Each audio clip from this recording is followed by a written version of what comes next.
11 shots. 11 deadly bullets that would change Mike Robie's life forever.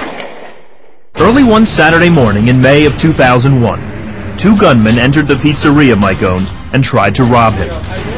When he didn't comply with their demands fast enough, they riddled him with bullets and left him for dead. Mike managed to crawl to the phone and call 911.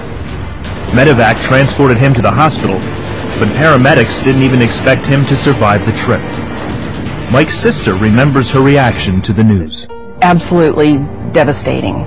It just broke down every piece of my being.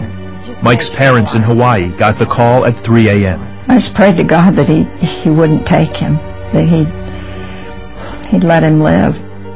Less than an hour after the attack, Mike was in surgery. Doctors discovered he'd been shot in the stomach, face, back, and shoulder blade. He was also shot once in the chest and 6 times in the leg, which shattered his femur. These were serious injuries, but the most frightening one hadn't been discovered yet. The doctors came and said that they had finished the initial surgery and things looked all right. They were going to go back and do another scan.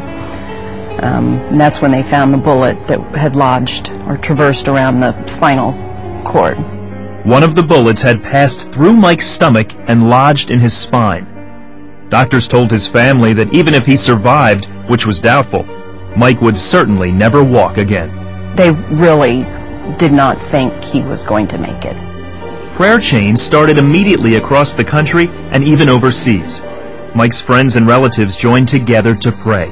His girlfriend, Nicole, remembers. I could not believe how many people called me and told me that they were praying for us. Mike recovered consciousness. His family continued to pray for his healing and for a full recovery. And then they got some incredible news. When doctors went in for a closer look at the bullet in Mike's spine, they discovered something they could not understand. The bullet, as it hurled through his body, had actually changed course and had not damaged Mike's spinal cord at all. The neurosurgeon couldn't explain it. His only explanation was that I must be touched by God, because a bullet went through my stomach, missed the vena cava, the aorta, went through 2 vertebrae, somehow traversed my spinal cord and column and landed on the other side of it. And there is no explanation for it. None of the doctors could give a concrete reason why it happened. And, missing all my vital organs is just, other than God being right there. Just 21 days after the attack, Mike left the hospital.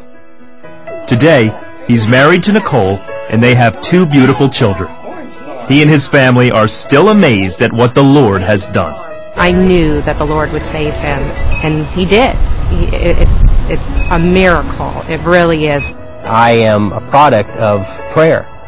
The doctors have no reason why I should have survived, and other than the power of prayer and God having His hands on me, I'm an example of what prayer can do. And just being around to see my kids every day and have them grow up in Christ, that's what I want. That'll be enough for me. That'll be why I'm here.